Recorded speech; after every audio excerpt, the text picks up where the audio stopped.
25년 3분기 테슬라 어닝콜이 있었는데요. 제가 테슬라를 투자한 지 이제 어느덧 1년 7개월 정도 된 것 같습니다. 저 어닝콜을 매번 챙겨보고 있는데 이벤트 이후에 주가가 흔들리는 적이 많아서 이번에도 새벽 6시 반 어닝콜이 있기 전에 굉장히 여러 번 잠을 깼습니다. 한 4번, 5번 정도 깬 것 같아요. 근데 이번 3분기에는 차량 인도 대수가 수치가 미리 잘 나왔기 때문에 매출이 잘 나올 것은 자명했었는데 얼마나 수익성이 좋을까? 그리고 또 일론에 어떤 말을 할까? 어떤 관심이 기대가 있었던 그런 어닝콜을 기다렸습니다. 그런데 이제 솔직하게 말씀을 드리면은 화가 많이 났습니다. 왜냐면 역시나 이번에도 일론 타임이 있었고 제가 올해 1분기 어닝콜 때 들었었던 어떤 일론의 약속이 정말 역시나 또 미뤄지는 그런 패턴이 반복이 되다 보니까 좀 지치는 느낌이 들었어요. 더 장기 투자하신 분들은 이걸 어떻게 매번 견디면서 또 투자를 이어나가셨을까라는 생각도 들었고, 이제 내년 2분기에 확실하게 하겠다. 계속 이런 식으로 이제 미뤄지다 보니까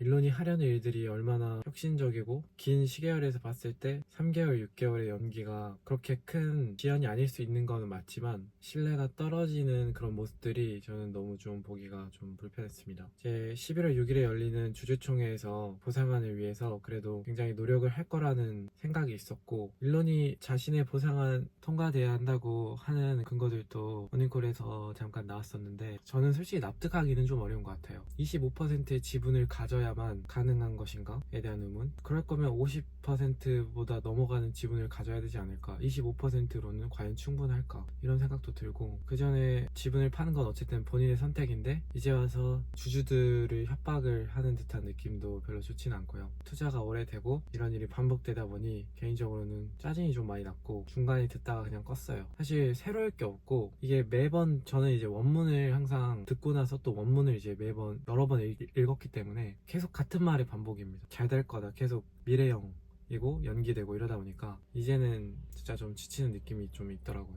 그냥 솔직하게 언제 되겠다 이렇게 말을 하면은 물론 주가에 안 좋겠지만 뭔가 기다리진 않을 텐데, 제 성격상 기다리는 건 기다릴 수 있는데 피노키오 같은 그런 느낌이 들어서 내용을 듣다가 꺼가지고 아무튼 굉장히 좀 불쾌한 그런 어닝콜이었어요. 새로울 만한 내용 없었고, 그리고 또 의문인 게 뭐 FSD 주행거리가 계속 늘어나고 있다고 하는데 저는 FSD 주행거리가 뭐 몇만 킬로 그게 그렇게 중요한가 싶어요. 저희 소비자가 그런 것까지 알아야 될 필요는 없다고 생각하거든요. 결국에는 FSD 구독률이 약 12% 정도로 언급이 됐었는데 FSD가 완벽하면은 구독률이 이렇게 낮지는 않겠죠. 해외에서 FSD를 사용하시는 분들의 영상을 정말 자주 보거든요. 근데 사실 위험합니다. 제가 봤을 때는 엣지 케이스가 해결이 되려면은 이게 99% 가는 거랑 99.9 가는 건 정말 다른 문제잖아요. 굉장히 오래 걸릴 것 같다는 생각이 들어요. 이게 잠깐 본 영상으로는 뭔가 완벽해 보일 수 있지만 저는 진짜 오랫동안 FSD 영상을 이제 12부터 지금 14.1.3까지 나온 것들을 이제 보면은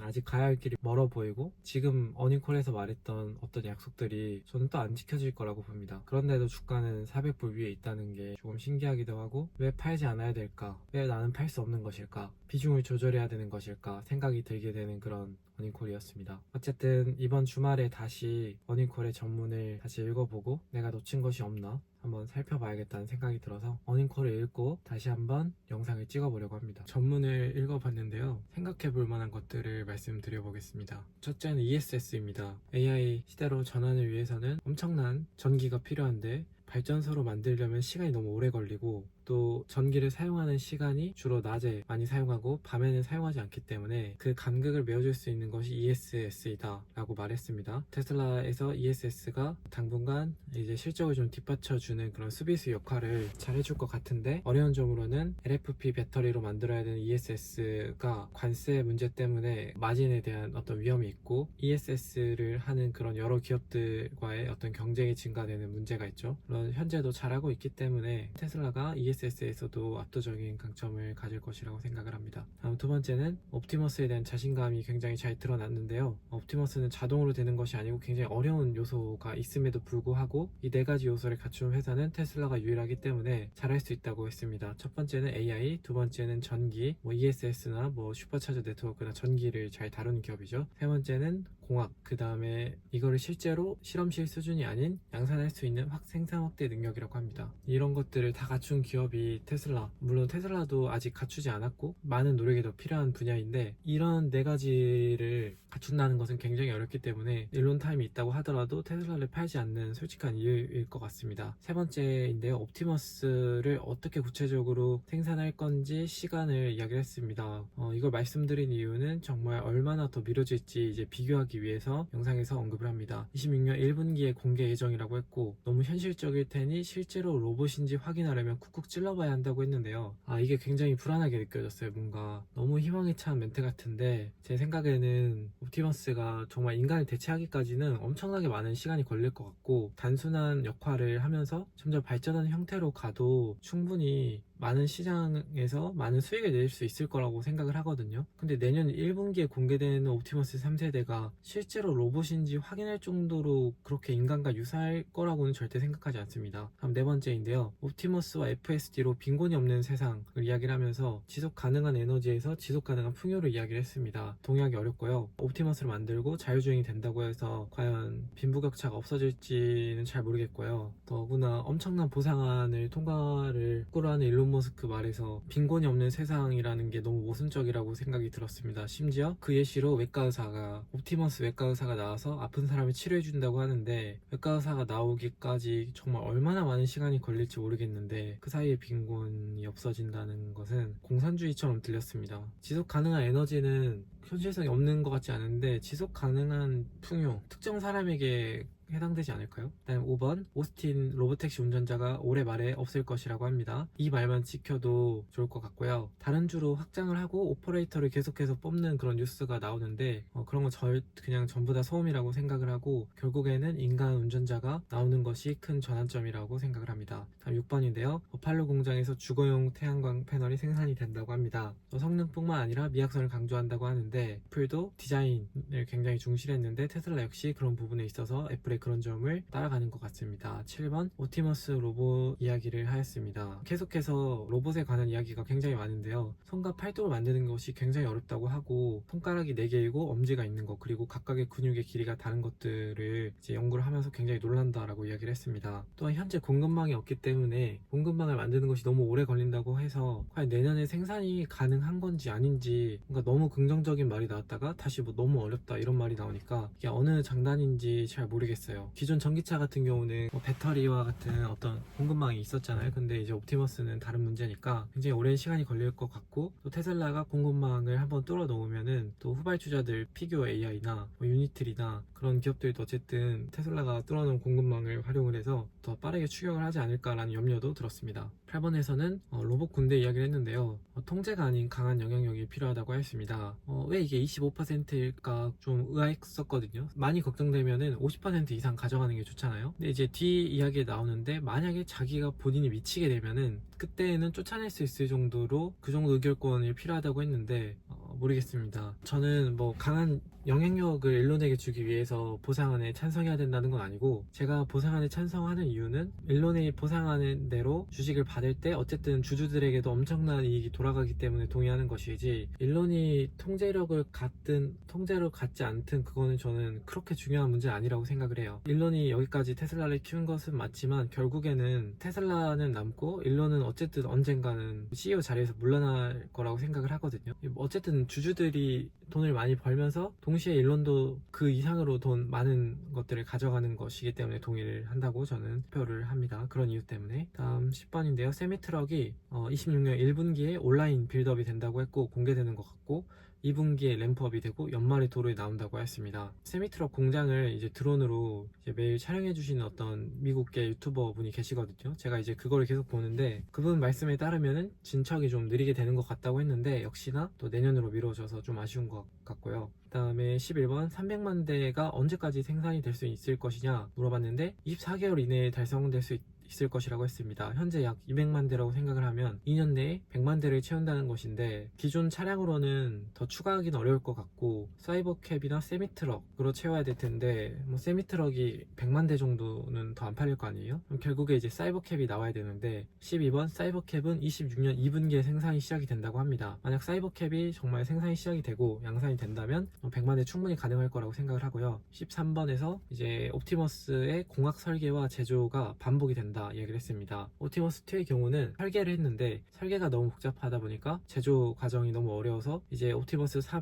같은 경우는 설계와 제조가 팀이 다르지만 뭔가 유기적으로 협력을 하고 계속 반복해서 서로 왔다 갔다 피드백을 주고받는다라는 것을 이야기를 한 것 같고, 14번에서 14.1에 대한 실망감에 대해서 왜 이게 좀 기존이랑 크게 차이가 나지 않고 오히려 13보다 더 약간 후퇴했다는 그런 평도 제가 봤거든요. 그래서 왜 그랬는지 그에 대한 이유를 알 수가 있었습니다. 그 이유는 아키텍처가 이제 변경이 되었는데 우선순위가 안전입니다. 편안함보다 안전이 더 우선시기 때문에 아키텍처가 변경이 되었을 때 소극적으로 버전을 바꾸고 그 다음에 이제 업데이트를 통해서 편안함을 가져가는 것 같아요. 심지어 초기 버전을 추천하지 않는다라고 일론 머스크가 말을 했고, 대부분의 사람은 14.2를 기다려라 라고 했습니다. 결론은 14.1.3 같은 경우는 아키텍처 변경에서 성능면 자체에서는 뭔가 좋아졌을 것 같은데 이제 편안함을 받아들이는 게 이제 불편하다 보니까 뭔가 이게 맞나? 약간 기대감이 떨어졌는데, 수정을 통해서 편안함이 올라오면은 13과는 확연히 다른 14 FSD 버전이 될 것 같고, 이 버전이 이제 또 자율주행에 가까이 갈 것 같습니다. 15번은 이제 추론에 관한 이야기가 나왔는데, 서버에서도 추론을 할 수 있지만 결국 차에서 실시간 결정을 해야 되기 때문에 AI 3에서 AI 4, AI 5로 넘어가야 되고, 그 과정에서 이제 삼성을 칭찬하기도 했죠. 40배 정도 성능 향상이 되는데 남는 추론 능력으로 나중에 분산 전원 같은 걸 통해 가지고 차가 이제 각각의 컴퓨터가 되는데, 이 차들이 조금씩 모아가지고 강력한 이제 컴퓨팅 파워를 낼 수 있는 이야기를 하는데 먼 이야기 같고요. 다음에 16번입니다. 사이버트럭인 것 같은데 26년 1분기에 프로토타입이 쇼오프가 되고 2, 3월에 생산 라인이 구축이 되며 희망적으로 내년 말에 생산이 시작이 된다고 했습니다. 근데 또